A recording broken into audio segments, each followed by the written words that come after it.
آج سے نداؤں کا سلسلہ شروع ہو گیا ہے کوئی مانگنے والا کہ اس کی مرادیں پوری کی جائیں، ہے کوئی مغفرت کا سوالی اس کا سوال پورا کیا جائے. ہم جیسے گناہ گاروں کی تو بن آئی ہے نا، نفل کا ثواب فرض کے برابر، فرض کا ثواب 70 گنا، ہر سجدے پر 1500 نیکیاں، ہر سجدے پر سرخ یاقوت کا گھر جنت میں دیا جائے گا.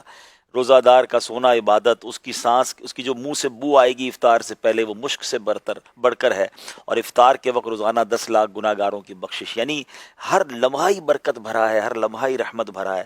ہم اللہ کا پہلے تو شکر ادا کرتے ہیں کہ ہمیں ایک بار پھر جیتے جی رمضان عطا کیا، اور اب یہ التجا کرتے ہیں کہ پورا رمضان ایسی ہمت دے، صحت دے کہ پورا رمضان ہم پورے روزے رکھیں، پوری تراویح پڑھیں اور اچھے طریقے سے اس رمضان کو گزاریں. میں کچھ دیر پہلے سن بھی رہا تھا آپ کا پروگرام. بڑی اہم بات ناظرین یہ بھی ہے کہ ہمیں اس مہینے میں نیکیاں تو کرنی ہی کرنی ہیں، مگر اس مہینے میں گناہ سے لازمی بچنا ہے. یہ بات بہت ضروری ہے سمجھنا کہ جب کسی چیز کی قدر و منزلت زیادہ ہوتی ہے نا، تو پھر اس کی جس کو کہتے ہیں نا کہ ناقدری بھی وہ بڑی خطرناک مانی جاتی ہے. مثال کے طور پہ اب کوئی شخص روڈ پہ گناہ کرے، گناہ تو گناہ ہے، مگر مسجد کے اندر آ کر کوئی گالی گلوچ کرے یا گناہ کرے تو لوگ کیا کہتے ہیں، یار مسجد میں.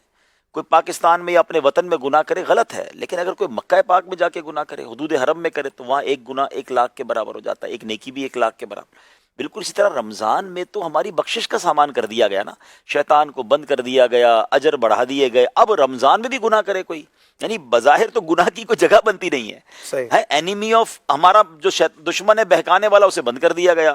ہر بندہ عبادت کر رہا ہے اور ایسے ماحول میں بھی تم گناہ کر رہے ہو. اب پھر پنشمنٹ بھی بہت زیادہ ہے. روایتوں میں آتا ہے جو ماہ رمضان میں ایک گناہ کرے اس کے 1 سال کے اعمال برباد کر دیے جائیں گے.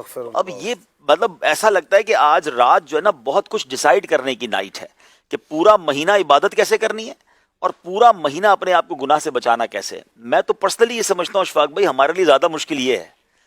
نیکیاں کرنا تو سب کر رہے ہوتے ہیں نا، کچھ نہ کچھ ہو جاتی ہیں. گناہ سے بچنا جو ہے نا یہ زیادہ ڈیفیکلٹ ہے اس مہینے میں، کیونکہ جن کی عادتیں بنی ہوئی ہیں، جو روز جھوٹ بول رہا ہے، جو روز لڑائی کر رہا ہے، جو روز معاذ اللہ بد نگاہی کر رہا ہے، موبائل فون تو بند نہیں ہو گیا نا ہمارا ہے. تو اب یہ چیزوں کو کس طرح کنٹرول کرنا ہے.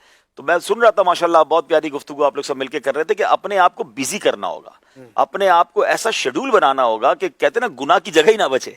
بری دوستوں سے بچنا ہوگا، بری صحبتوں سے بچنا ہوگا. تو بس اللہ سے یہی دعا ہے کہ یہ رمضان پورا گناہوں سے پاک گزرے اور ایسا گزرے کہ گناہوں کی عادتیں ہی ختم ہو.